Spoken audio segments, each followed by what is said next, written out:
The silent debt collectors. The stars had never seen anything like it. Across the outer rim of the Zephyrian Empire, sensor stations went dark one by one, not from destruction, but from something far more unsettling. They simply stopped broadcasting. Commander Elena Rodriguez stood on the bridge of the dreadnought Retribution, watching the tactical display as her fleet emerged from quantum-fold space. 200 ships, each one bearing the mark of humanity's newest and most secretive organization, the Arbiters. "Ma'am, we're receiving panicked transmissions from Zephyr Prime," reported Lieutenant Marcus Chen, his fingers dancing across the communications console. "They're demanding to know who we are and what we want." Elena's weathered face remained impassive.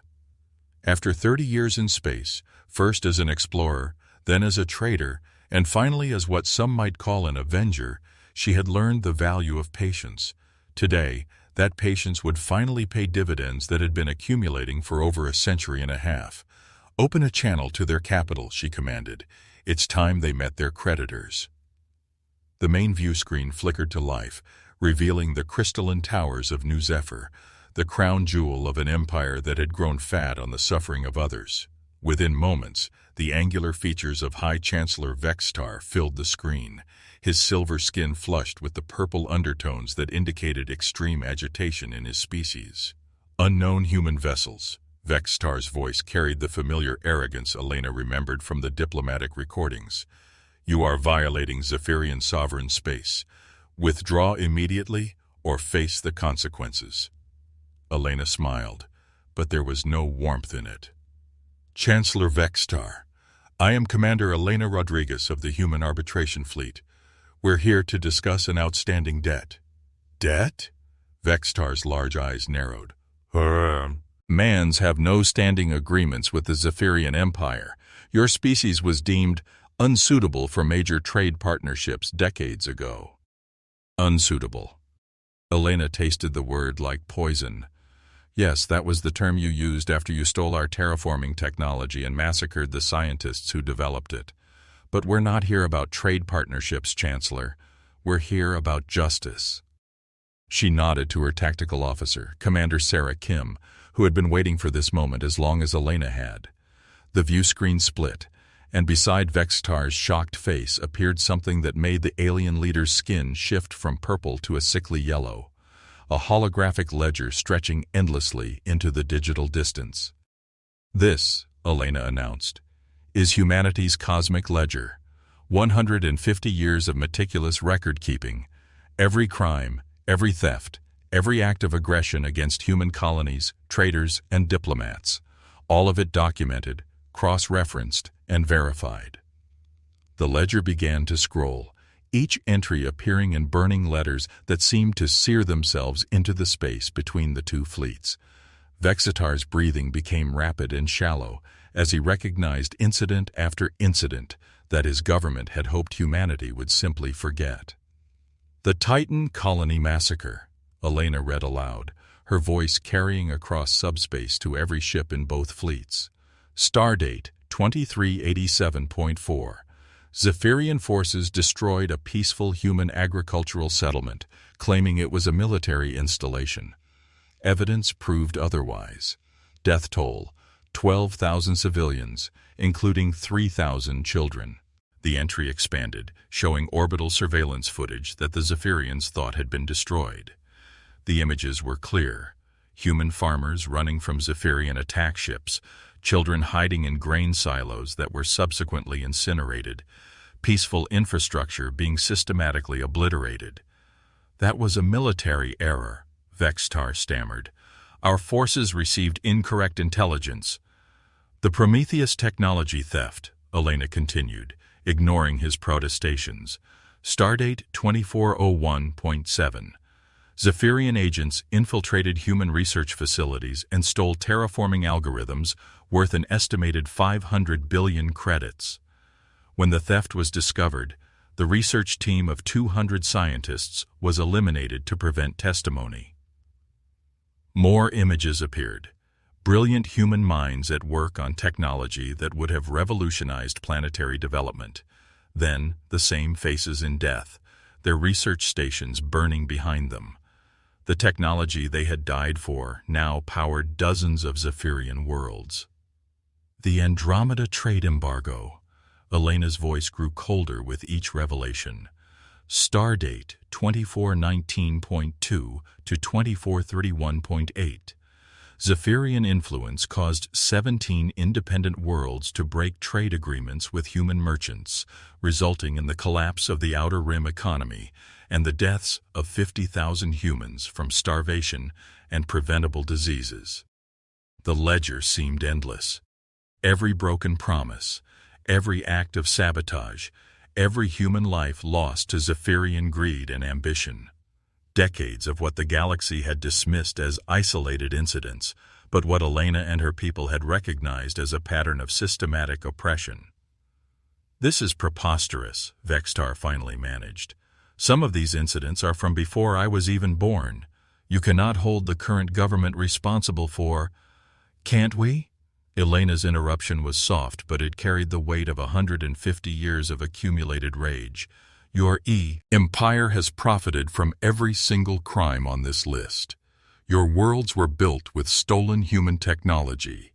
Your trade routes were secured by eliminating human competition. Your very prosperity is built on human bones." Around the bridge, Elena's crew worked with the quiet efficiency of people who had trained for this moment their entire careers. These weren't soldiers in the traditional sense. They were accountants, lawyers, historians, and engineers.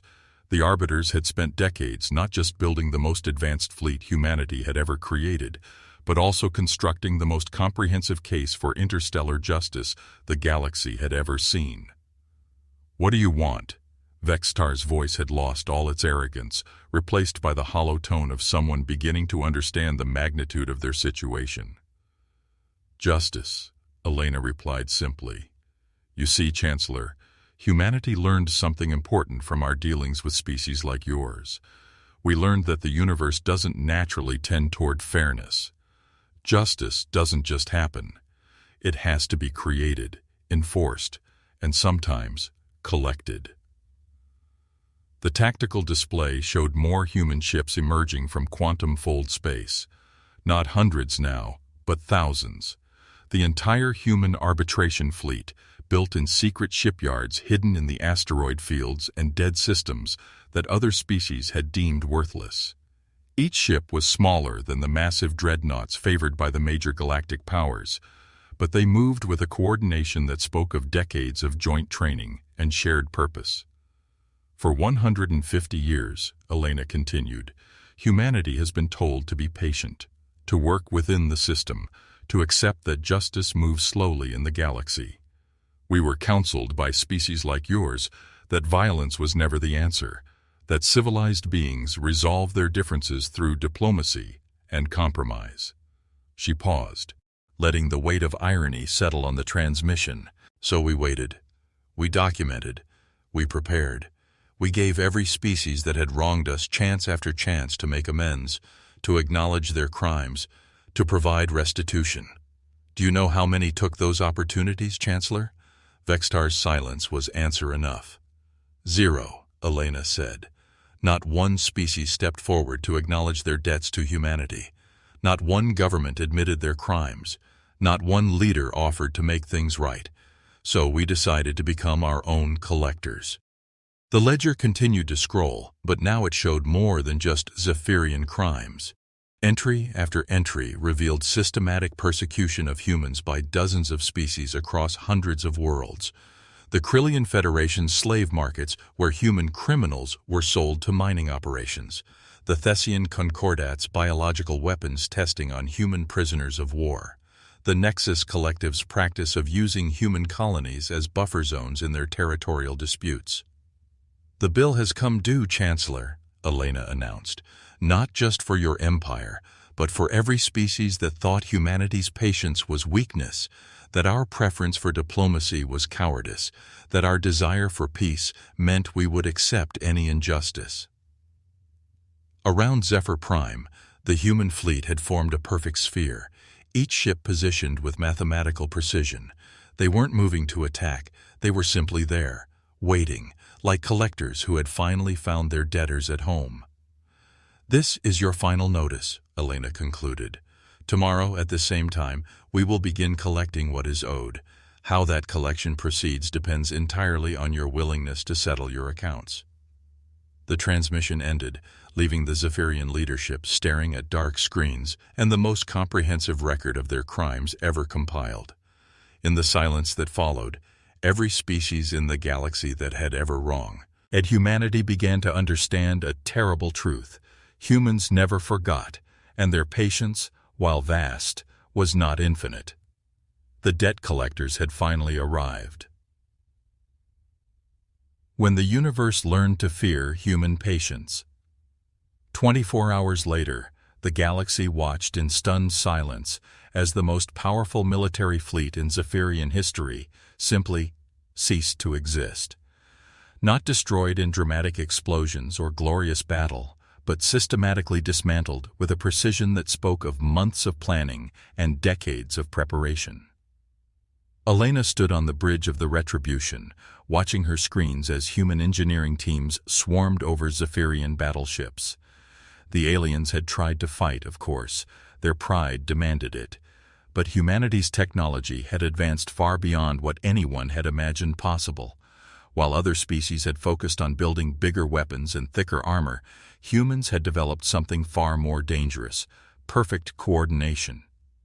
"Ma'am," reported Commander Kim, "the last of their defensive platforms have been neutralized. Total Zephyrian casualties, 0. Total damage to their civilian infrastructure, 0. Total damage to their military capability, 100%. It had been the most thorough military defeat in galactic history, and not a single life had been lost. The Zephyrians hadn't been killed. They had been professionally dismantled, their weapons disabled, their ships captured intact, their crews taken prisoner with such efficiency that many hadn't even realized they were under attack until it was over. "Incoming transmission from the Krillian Federation," announced Lieutenant Chen. "Emergency priority." Elena almost smiled. "Put it through." The view screen revealed Supreme Marshal Korath, the four-armed warrior who had led the Federation's military for 30 years. His scarred carapace was slick with the mucus that his species secreted when terrified. "Human Commander," Korath's voice carried none of its usual bravado. "The Federation wishes to open immediate diplomatic negotiations regarding any outstanding issues between our peoples." "Outstanding issues," Elena repeated thoughtfully. "That's an interesting phrase for what we call systematic enslavement, Marshal. But I appreciate your willingness to discuss your debts." The cosmic ledger materialized once again, but this time it displayed a different set of crimes. The Federation's entries were, if anything, even more horrific than the Zephyrians. Images of human families torn apart at slave auctions, children sold to mining operations, entire colonies processed for their biological resources.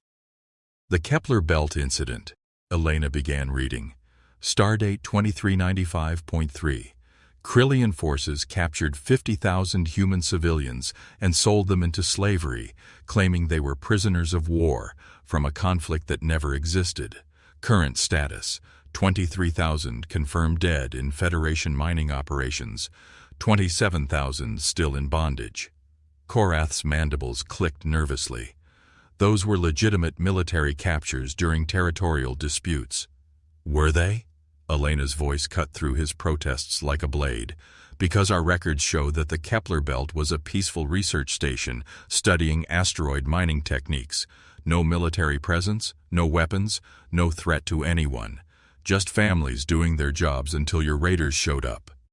The tactical display updated, showing human ships emerging from Quantum Fold throughout Federation space. Not attacking, just arriving. At every slave market, every mining operation, every processing facility where humans were being held. "Here's what's going to happen, Marshal," Elena continued. "You're going to release every human in Federation custody. You're going to compensate their families for their suffering. You're going to dismantle your slave trade entirely.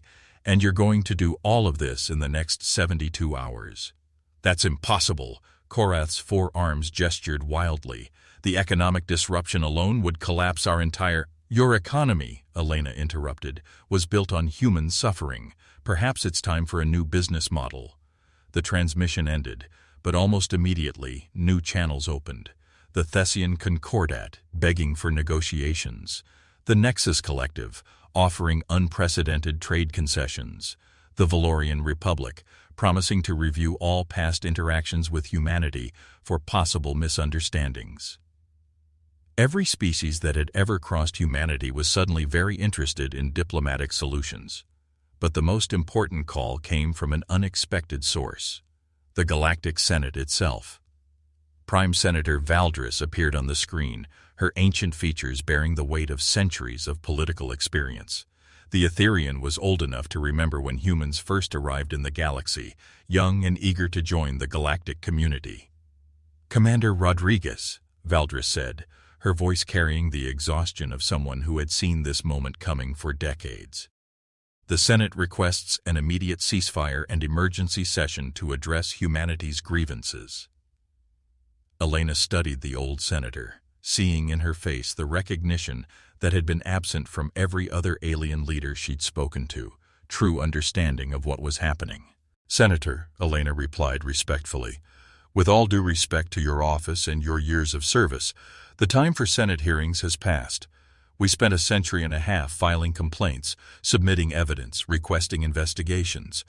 How many of those requests were acted upon?" Valdris's silence was eloquent. "The Senate," Elena continued, "had 150 years to provide justice for humanity. Instead, we received excuses, delays, and bureaucratic diversions, while our people suffered and died. We've decided to handle our own collections." "But the chaos this will cause," Valdris protested. "Half the galaxy's economy is built on systems that may not have been entirely ethical in their treatment of human interests. If you demand immediate reparations, then perhaps," Elena said quietly, "it's time for a better galaxy." The screen split again, showing simultaneous views from a dozen worlds.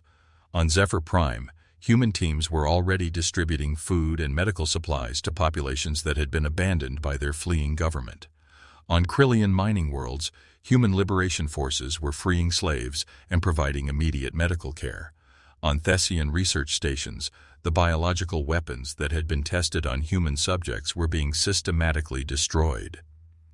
"This is what justice looks like, Senator," Elena explained. "Not destruction, not revenge, but accountability. Every species that profited from human suffering is going to make amends. Every government that ignored human rights is going to change. Every system built on exploitation is going to be reformed." The liberation of the Krillian slave markets had been proceeding for 18 hours when something unexpected happened. The freed human captives, many of whom had been in bondage for decades, didn't just wait for evacuation. They began organizing, helping to free slaves of other species, providing care for beings who had suffered alongside them. Reports began flooding in from across the galaxy. Humans weren't just settling their own debts, they were dismantling systems of oppression wherever they found them. The Valorian caste system, where lower-class beings were essentially property. The Nexus territorial expansion program that treated entire species as obstacles to be removed. The Thessian hierarchy that treated genetic purity as justification for genocide. "You're not just demanding justice for humanity," Valdris realized, her voice filled with something that might have been hope. "You're demanding justice for everyone." Elena nodded. "We learned something during our century and a half of suffering, Senator. Injustice anywhere is injustice everywhere. We can't build a safe galaxy for humanity while ignoring the suffering of others. The systems that oppressed us oppressed countless other species as well." The view screen updated to show the current status across human-occupied space. On every world, human forces were working alongside local populations to establish new governments, new economic systems, new ways of organizing society that didn't depend on exploitation and oppression. It wasn't conquest, it was revolution. "What do you want from us?" Valdris finally asked. "What are your terms for peace?" Elena looked around her bridge, seeing in her officers' faces the same quiet satisfaction she felt.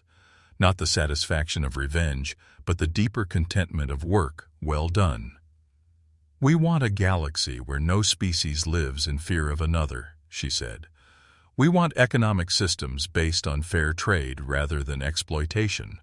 We want governments that serve their people rather than enriching their elite.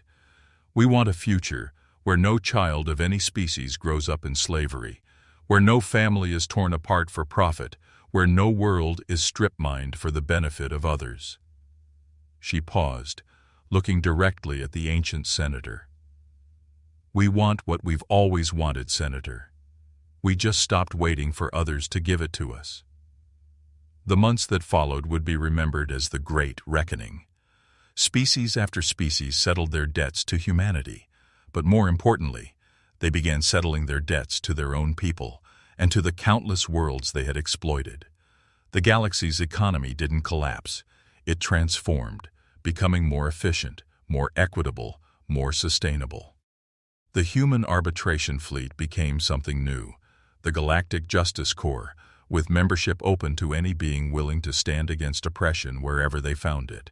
Elena remained its commander, but she was joined by officers from dozens of species who had learned that justice delayed was not justice denied, merely justice deferred. In the end, the galaxy learned that human patience was not weakness. It was the careful preparation of people who understood that true justice required not just the will to act, but the wisdom to act correctly. They had waited not because they were weak, but because they were thorough. The debt collectors had become something far more dangerous. They had become teachers, showing the galaxy what it could be when it chose justice over convenience, accountability over profit, and the long-term welfare of all beings over the short-term gains of the few. The universe had indeed learned to fear human patience, but it had also learned to hope for human justice.